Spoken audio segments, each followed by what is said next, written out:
जय श्री कृष्णा गाइज। रचना boys recipe channel में आपका स्वागत है। तो चलिए कहानी को शुरू करते हैं। कमला देवी रसोई का सारा काम खत्म करने के बाद अपने बीमार पति के पास जा ही रही थी, तभी हाथ में कपड़े देते हुए शर्मिला बोली, माँ जी ये सारे कपड़े प्रेस कर दीजिए, इनको ऑफिस के लिए देर हो रही है और मुझे किटी पार्टी में जाना है।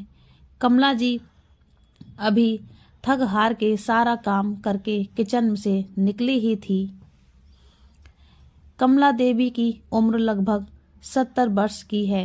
उन्हें ठीक से दिखाई भी नहीं देता। बुढ़ापे की वजह से उनके हाथ भी कांपने आने लगे हैं।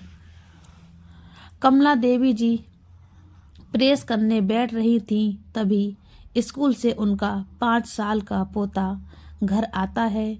अभी उनकी बहू शर्मिला अंदर से आवाज लगाती है, माँ जी इसे जरा खाना भी खिला दीजिए, मैं नेल पेंट लगा रही हूँ, मेरा नेल पेंट खराब हो जाएगा।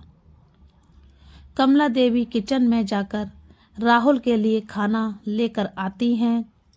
कमला देवी जी राहुल को कहानी सुनाते सुनाते खाना खिलाने लगती हैं।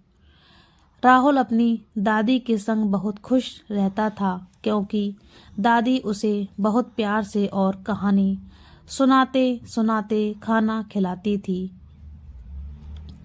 खाना खिलाने के बाद कमला देवी जी कपड़ों पर प्रेस करने के लिए बैठ जाती हैं।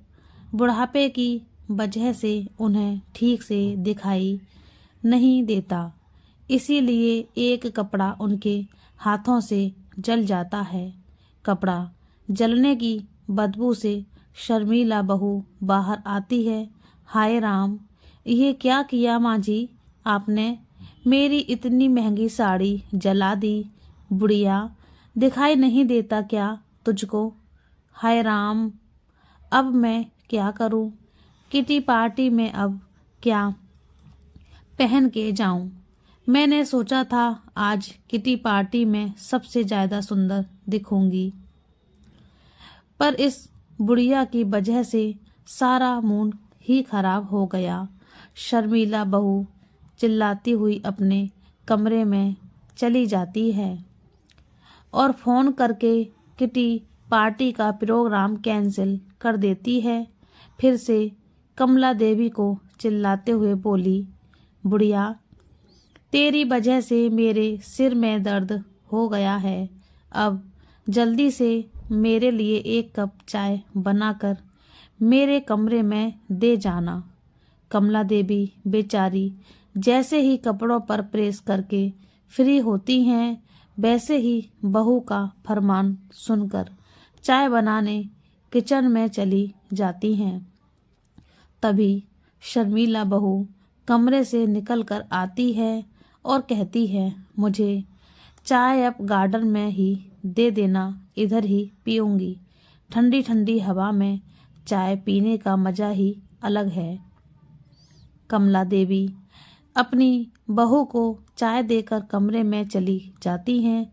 2 कप चाय अपने कमरे में भी ले जाती हैं। 1 कप चाय अपने लिए और 1 कप चाय अपने बीमार पति के लिए। कमला देवी के पति राम नारायण जी की तबीयत कुछ समय से ठीक नहीं चल रही थी। बुढ़ापे की वजह से अब उन्होंने बिस्तर पकड़ लिया था।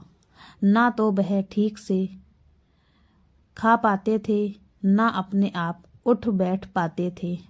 राम नारायण जी बुढ़ापे की वजह से खुद से वॉशरूम तक जाना मुश्किल होता था। उनको वॉशरूम तक ले जाने के लिए कमला देवी को उनकी मदद करनी पड़ती थी। इस बुढ़ापे में कमला देवी को पहले तो घर के सारे काम करने पड़ते थे, फिर अपने बीमार पति की सेवा करनी पड़ती थी। उनका खाना पीना, दवाई देना, वॉशरूम ले जाना, उनको नहलाना उनके कपड़े चेंज करना, उन्हें हाथों से खाना खिलाना पड़ता था। ना बैठ पाते थे, ना अपने आप उठ बैठ पाते थे। राम नारायण जी बुढ़ापे की वजह से खुद से वॉशरूम तक जाना मुश्किल होता था उनको, लेकिन कमला देवी जी पूरे दिन घर का काम करने के बाद थक हार कर भी अपनी पति की सच्चे दिल से सेवा करती थी। बहू ने तो धीरे धीरे करके घर के सारे काम सास के ऊपर डाल दिए थे। पहले जब काम वाली थी तो थोड़ी बहुत कमला जी की मदद हो जाया करती थी, लेकिन बहू ने काम वाली को भी घर से निकाल दिया, यह कहकर जब आप हो तो काम वाली की क्या ज़रूरत है, बिना फालतू में क्यों उसके ऊपर पैसे खर्च करें। 4-5 महीने पहले की बात है जब राम नारायण जी एकदम स्वस्थ थे और उनकी पेंसिल से घर चलता था। तब तक सब कुछ ठीक था। तब कमला देवी जी को इतना काम नहीं करना पड़ता था। जैसे ही राम नारायण जी बीमार पड़ने लगे, उनकी सारी पेंशन उनकी दवाइयों में खर्च होने लगी। जैसे ही धीरे धीरे करके बहू ने सास को घर के सारे काम पकड़ा दिए, जानबूझकर काम वाली को छुट्टी दे दिया करती थी। कोई ना कोई बहाना मार के कमला देवी से ही घर के सारे काम करवाती और खुद कमरे में जाकर बैठकर अपनी सहेलियों के साथ फ़ोन पर गप्पे लगा देती थी। कभी बोलती थी, मर्जी, राहुल के स्कूल में मीटिंग है, मैं आधे घंटे में आ जाऊंगी। आप खाना तैयार करके रख देना, मैं आकर रोटी सेक दूंगी। लेकिन जैसे ही बाहर से घर आती दूसरा बहाना तैयार हो जाता, माँ जी मैं बहुत थक गई हूँ, मेरे सिर में बहुत तेज दर्द हो रहा है, आप रोटी भी सेक लीजिए। या तो फिर बहू आधे घंटे का बोल के बहुत ज़्यादा देर से आती थी, लेकिन राम नारायण जी को दवाइयाँ लेनी होती थी खाने के बाद, तो उन्हें खाना टाइम से देना पड़ता था। राम नारायण जी को खाने के बाद दवाइयाँ देनी होती थी, इसीलिए कमला देवी जी बहू के आने का इंतज़ार नहीं करती थी। अपने पति के लिए सुबह शाम दोपहर का खाना वह खुद ही बना लिया करती थी। फिर शाम को राहुल और अपने पति को पकड़कर थोड़ा टहलाने के लिए गार्डन में ले जाया करती थी। डॉक्टर ने उनको खाना खाने के बाद थोड़ा चलने के लिए बोला था। गार्डन में जाते जाते राम नारायण जी के बहुत सारे मित्र बन गए थे। बातें करते करते उनको टाइम का पता ही नहीं चलता था। घर पर एक रूम में बैठे बैठे उनका दम घुटने लगता था, इसीलिए कमला देवी जी अपने पति को पकड़कर थोड़ा घुमाने के लिए ज़रूर लेकर जाती थी। कमला देवी जी के बेटे को ये सारी बातें पता नहीं थीं।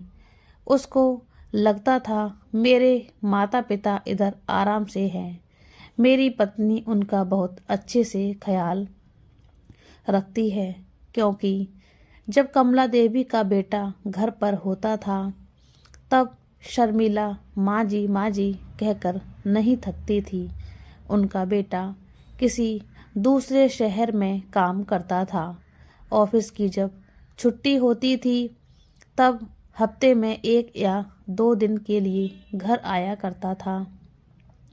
इसीलिए बहू अपने काम में बिजी रहता था। उसको तो पता ही नहीं था कि उसके घर में क्या चल रहा है। जब बेटा घर आता था तब माँ को किचन में काम करते हुए देखता तो कहता था, माँ किचन में क्या कर रही हो? यह सारा काम शर्मिला कर लेगी। आप जाकर आराम करिए, आप थक जाओगे। और फिर बाबूजी का भी तो काम होता है। घर के कामों के लिए शर्मिला है और काम वाली भी तो है। वे दोनों कर लेंगे, आप जाकर आराम करिए। अरे बेटा, कुछ नहीं, तेरे बाबूजी के लिए एक कप चाय बना रही थी। थोड़ा बहुत काम करने का कमला देवी जी अपने बेटे से बहाना बना देती हैं।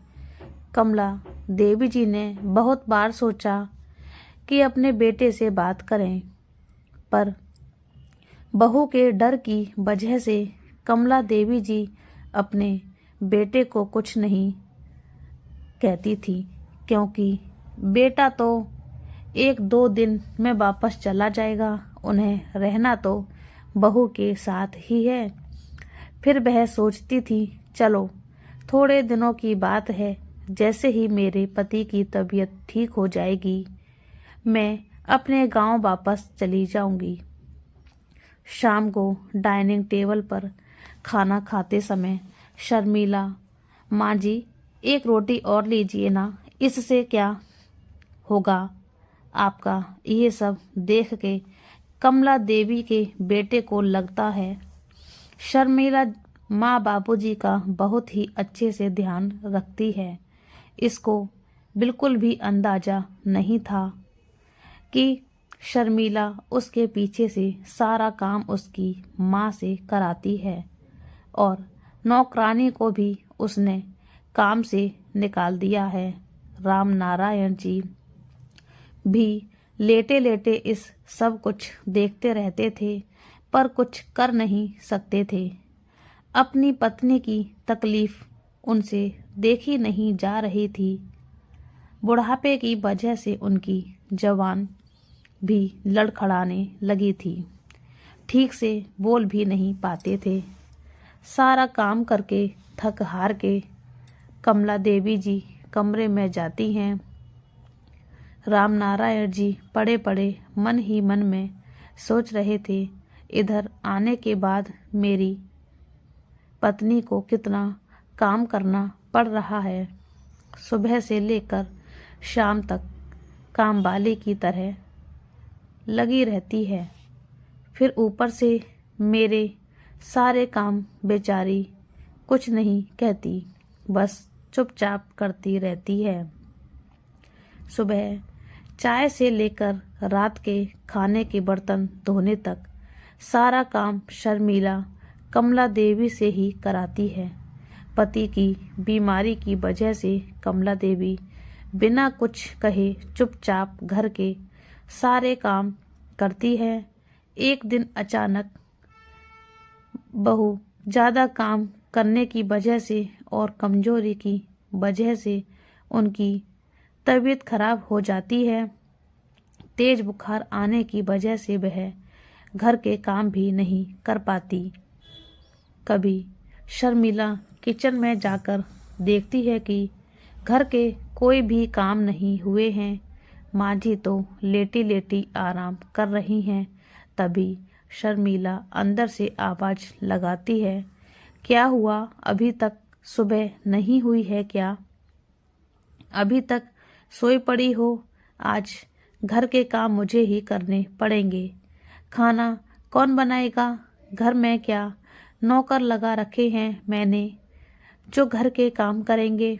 उठो और घर के सारे काम करो। मैं तुम्हारी नौकरानी नहीं हूँ जो तुम दोनों को इस घर में भी रखो और तुम्हारी बीमारी में पैसे भी खर्च करो।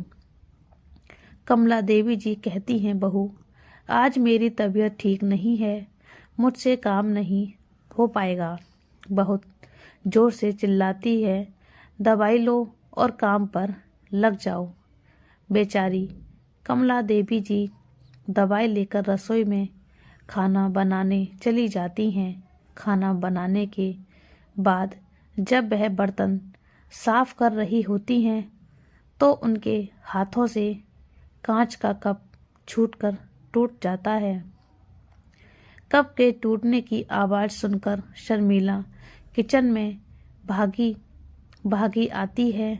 जैसे ही देखती है एक कप टूट गया है, गुस्से से चिल्लाकर बोलती है, कोई भी काम ढंग से नहीं कर सकती, पर सारी चीज़ों को तोड़ती फोड़ती रहती हो। इतना महंगा कप सेट बिगाड़ कर रख दिया। तुम्हें पता भी है मेरी माँ ने मुझे कितने प्यार से दिया था। उनको पता चलेगा कि आपने ये तोड़ दिया है, उनको कितना बुरा लगेगा। मैं तो परेशान हो चुकी हूँ आप दोनों से। कभी कुछ तोड़ देती हो, कभी कुछ जला देती हो। एक काम ढंग से नहीं कर सकती। पैसे क्या पेड़ पर हो गए हैं जो तोड़ तोड़ कर आप बिगाड़ती रहो, मैं खरीदती रहूं। बहू गुस्से में आकर कमला देवी के हाथ में गरम गरम प्रेस चिपका देती है। दर्द की वजह से कमला देवी जोर से चिल्ला पड़ती हैं। अरे बहू, ये क्या कर रही हो? मार ही डालोगी क्या? मुझे छोड़ो, मेरा हाथ बहुत दर्द हो रहा है। गुस्से में कमला देवी जी ने कहा, आज आने दो बेटे को, तुम्हारी आज सारी शिकायत कर दूंगी उससे। आज तो तुमने सारी हद पार कर दी। अब तुम्हारा अत्याचार नहीं सहूंगी। सास हूँ तुम्हारी, कोई नौकरानी नहीं हूँ। ये सब अंदर से श्याम नारायण जी देख रहे थे। कुर्सी पर बैठे बैठे सरक सरक कर आने की कोशिश कर रहे थे, और इसी कोशिश में श्याम नारायण जी कुर्सी से गिर पड़े। कमला देवी जी भागकर उनको उठाती हैं और रोते रोते अपने पति को चेयर पर बिठाकर कमरे में ले जाती हैं और उस दिन को कोसने लगती हैं जिस दिन वह अपने पति को लेकर अपने बेटे के घर आई थी। अपना गांव छोड़कर राम नारायण जी की तबीयत ज़्यादा खराब होने की वजह से उनका बेटा उन्हें अपने साथ शहर लेकर आ गया था। 2 महीने तक तो शर्मिला का परिवार उनके संग बहुत अच्छा रहा। खाना भी वह टाइम पर बनाकर देती थी, पर धीरे धीरे उसने सारी जिम्मेदारियों को बोल अपनी सास पर डाल दिया। कमला देवी जी अपने बेटे को कुछ भी नहीं बताती थी। उन्हें लगता था थोड़े से दिनों बाद हम अपने गांव वापस चले जाएंगे, तो बहू बेटे में क्यों मन मुटाव करें। बाद में तो हम अपने गांव में चले जाएंगे, बस बहू बेटे खुश रहें। लेकिन आज तो हद ही हो गई। आज तो बहू ने मेरा प्रेस से हाथ ही जला दिया। दूसरे दिन जब बेटा छुट्टी मिलने पर अपने घर वापस आता है तो अपने माता पिता से मिलने के लिए उनके कमरे में जाता है। जैसे ही देखता है माँ का पूरा हाथ जला हुआ है, माँ से पूछता है, माँ आपका हाथ ये कैसे जला? कोई बात तो है, आप मुझे बताओ। आप मुझसे क्यों छुपा रही हो? मैं आपका बेटा हूँ। आप मुझे नहीं बताएंगी तो किसे बताएंगी? तभी श्याम नारायण जी इस बारे में कुछ कहने की कोशिश करते हैं। तभी शर्मिला कमरे में चाय लेकर आ जाती है। शर्मिला को देख के कोई कुछ बोल ही नहीं पाता। दूसरे दिन कमला देवी जी का बेटा जब ऑफिस के लिए निकल रहा था, तब कमला देवी और शर्मिला दोनों किचन में काम कर रही होती हैं।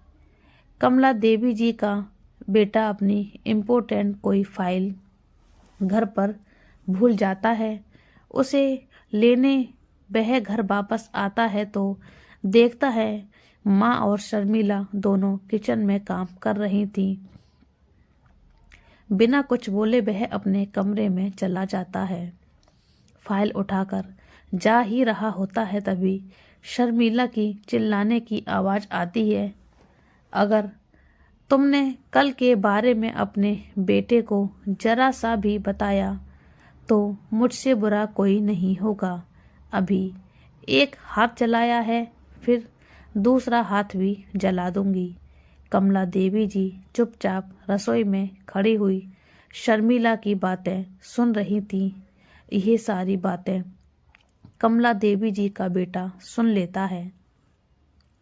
शर्मिला की सारी बातें सुनकर कमला देवी के बेटे का गुस्से का ठिकाना नहीं रहता और गुस्से में शर्मिला को एक थप्पड़ लगाता है जोर का। सामने अपने पति को देखकर वह चौंक जाती है। तुम तो ऑफिस के लिए निकल गए थे, फिर यहाँ पर कैसे? कमला देवी के बेटे ने कहा, वह तो मैं अपनी एक फाइल भूल गया था, इसीलिए घर वापस आया, वरना मुझे कभी पता ही नहीं चलता तुम मेरी माँ बाबूजी के संग क्या करती हो। तुमने मेरी माँ के साथ ऐसा व्यवहार किया, नौकरों की तरह सारे काम करवाए, नौकरानी को घर से निकाल दिया। मेरी माँ को कोई नौकरानी नहीं है। तुम्हारी हिम्मत कैसे हुई मेरी माँ के साथ ऐसा व्यवहार करने की? तभी शर्मिला कहती है, मैंने कुछ नहीं कहा, आपकी माँ को पूछ लो चाहे।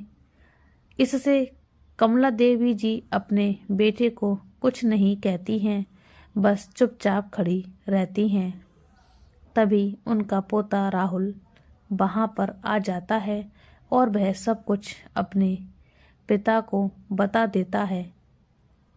राहुल की बातें सुनकर कमला देवी जी की बेटे की आंखों में आंसू आ जाते हैं। वह अपनी माँ के पैरों में गिरकर कहता है, माँ मुझे माफ़ कर दो, आप लोगों ने इतनी तकलीफ सही, आपने मुझे कभी कुछ बताया क्यों नहीं? आप दोनों इतनी तकलीफ में थे, मैं तो समझ रहा था माँ बाबूजी को अपने साथ शहर लेकर आया हूँ तो दोनों सुखी हैं। मुझे क्या पता था कि आपके साथ शर्मिला ऐसा व्यवहार करती है। अब मैं शर्मिला को अपने साथ बिल्कुल भी नहीं रख सकता। शर्मिला से बोला, जल्दी से जल्दी अपना सामान पैक करो और मेरा घर छोड़कर चली जाओ। शर्मिला माँ बाबूजी के पैरों में गिरकर माफ़ी मांगने लगती है, मुझे माफ़ कर लीजिए माँ बाबूजी, मुझसे बहुत बड़ी गलती हो गई, प्लीज़ मुझे इस घर से मत निकालिए। अब मैं कभी आपके साथ कोई भी गलत व्यवहार नहीं करूँगी। कमला देवी जी अपने बेटे से कहती हैं, बेटा इसे माफ़ कर दे, आखिरकार ये तेरी पत्नी है। और फिर राहुल अभी बहुत छोटा है, उसका जीवन क्यों खराब करना। कमला देवी का बेटा शर्मिला को माफ़ कर देता है, लेकिन अपने माँ बाबूजी दूसरे घर में शिफ्ट कर देता है और फुल टाइम के लिए एक काम वाली रख देता है। दोस्तों, आपको ये कहानी कैसी लगी हमें कमेंट करके बताना। आप हमारे चैनल पर नए हैं तो हमारे चैनल को सब्सक्राइब कर लीजिए और बेल आइकन को दबा दीजिए ताकि हमारी वीडियो आप तक पहुंचती रहे। वीडियो को पूरा देखने के लिए धन्यवाद। जय श्री कृष्णा। राधे राधे।